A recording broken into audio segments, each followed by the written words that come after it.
Welcome to the Voice Coach Podcast, here for all your speaking voice training and guidance. My name is Nick Redman and I am offering you all sorts of nuggets of wisdom on how to keep your voice in good working order and a true representation of who you are. So if you're a podcaster, presenter, actor, speaker or voiceover artist or a general voice geek, you're in good hands. Shall we get started? Hello, lovely voice pal. I'm just holding a massive book. I'm giving you some exercises from a book today. Woohoo! Now, I know I said I was going to move on to resonance this week, but I've had a couple of people reach out asking for some insights into exercises for increasing breath capacity. So I just wanted to throw this episode in quickly to help with that, really. I mean, there's loads more to speaking than just having enough breath. And when I work with people who don't feel like they've got enough breath to get to the ends of phrases or like they run out of breath really quickly when they're talking, it's a much bigger conversation and process than just, here are some exercises to increase your out breath. Ultimately, it's about understanding, well, how much air you really need to speak. So there's an awareness process that has to start initially, because it can actually be, in fact, detrimental to the voice to have more air in there than you really need. A high subglottic pressure, aka the pressure from the air in the lungs up onto the underside of the vocal folds coming out, can lead to the pearly vocal folds and the surrounding laryngeal area having to work loads harder than they want to or need to make sound. And that can lead to, vocal fatigue issues to start with and limitations in range. So there's more to it than just, I need to take in loads more air.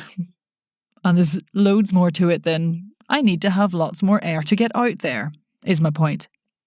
Here are a couple of things that I suggest for the breath capacity issue initially, just before I show you a few exercises to help out with the general, I don't have enough breath thing that is going on out there. So firstly, from the awareness angle, you need to start noticing your breathing habits. For example, when you take a breath in to speak, do you feel like you're taking in loads of air when actually you don't really need that much? Are you finding that you have lots of breath left over after you've said your thought? You also need to notice if there are any points in that breath pattern where you have a tendency to hold the breath. That's really important. And then other things like, are there certain situations where your breathing changes? Like, do you get more breathless when you're nervous or fatigued or when you've been ill? Basically, start noticing your breath day to day. Get to know it. Make friends with it. Get to know that breath. Next thing in terms of awareness is more about the words that you have to say. And this is situation dependent, but if you have access to the words you're going to speak beforehand, familiarise yourself with those thought lengths or the sentences. So like when we talk in conversation, our body knows the thought that we're about to say because it's our thought coming from our brain. So our body takes in the amount of air it needs to say that thought. Happy days. It's all instinctive. We don't even think about it. Sometimes when we're speaking or presenting or narrating, the thoughts are either someone else's completely because it's a script you've got to read or a book you've got to narrate, or there's something that you might have written yourself that ends up not feeling like it's been written to be spoken. It feels like it's been written to be read in your head like you would a book. And when that happens, all sorts of crazy things happen to the thought lengths. They get really long and meandering sometimes. So it can make it really hard to connect with the thought lengths as a speaker. So if we get to know the words, our body can learn how much air it needs for each bit beforehand. And then there's a greater chance of your breath keeping up with you then. That's a really nice exercise for checking in on the thought lengths before you do the speaking or the recording or the presenting, is just lip trilling through the text a few times, breathing when you need to.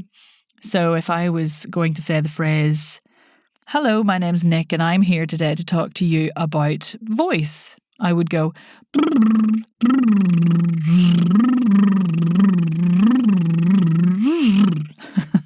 and what you'll notice is if it feels easy to lip trill through that whole phrase or whether there's a point where it feels natural to have a breath, it can really help you structure where you take your breaths, how much breath you need for each thought. So that's one thing. Oh, I need a drink.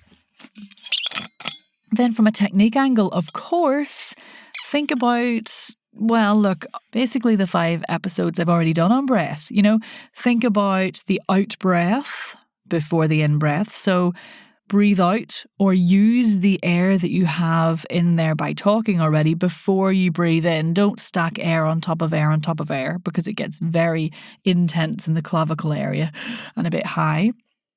Check in with that lower abdominal release on the in-breath. Are you feeling some flexibility in that lower belly area when you breathe in, or is it feeling a bit rigid?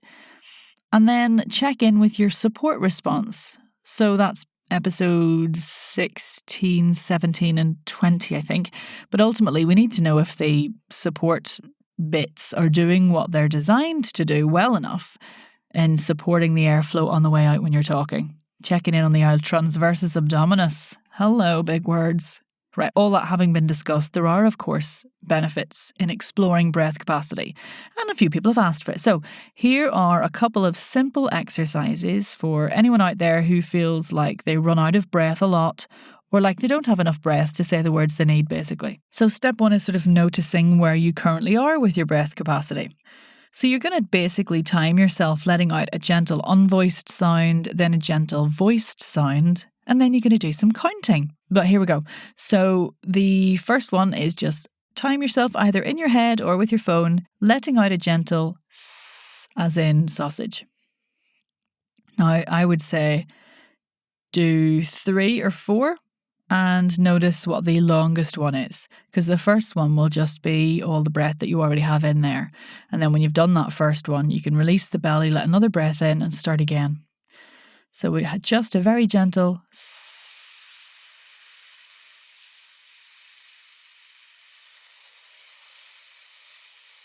You get the point. I won't go on. That might really be not hugely pleasant for the old ear holes in a podcast capacity. Sibilant much? Then the next one is a gentle voiced equivalent of that sound. So that was a s. We're going to go for the z, which is the same articulation pattern, but we're just adding some vocal fold vibration in the background. Zzz. And I'm doing it on a note that's comfortable for me. I'm not trying to reach the heady heights or go really low, just whatever feels habitually normal. Zzz. And it's important to make sure you're not pushing for sound, you're not feeling any constriction or restriction in the throat area.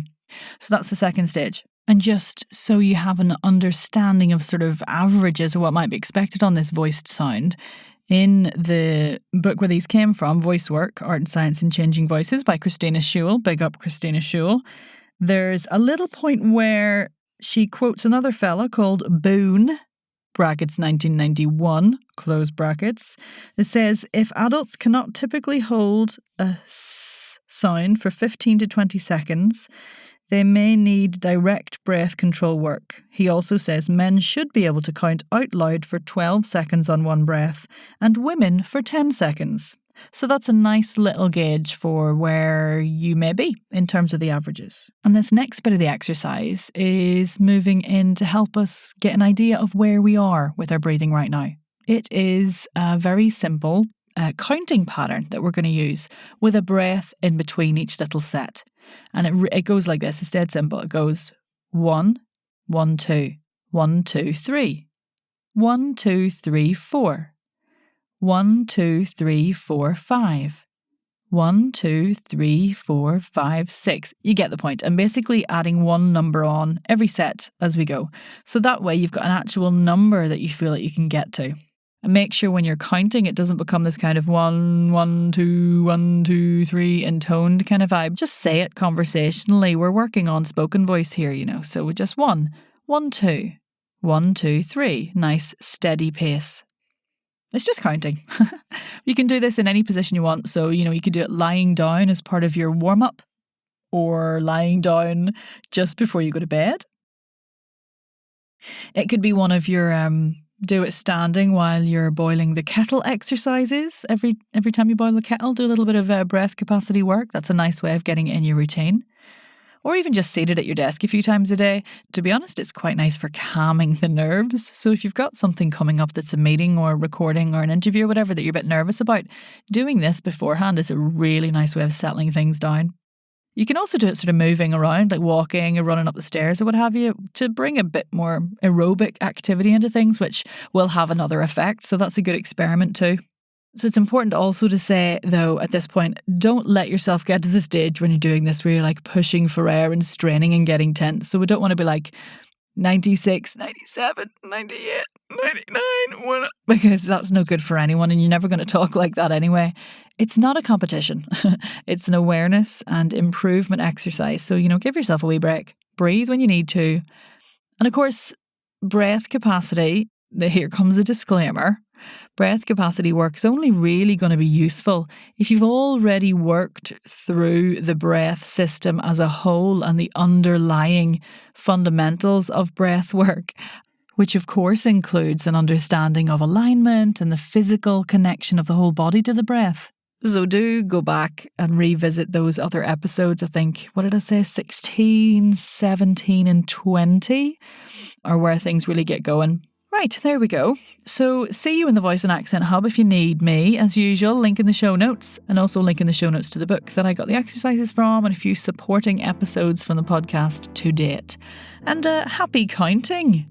1, 1, 2, 1, 2, 3. 1, 2, 3, 4.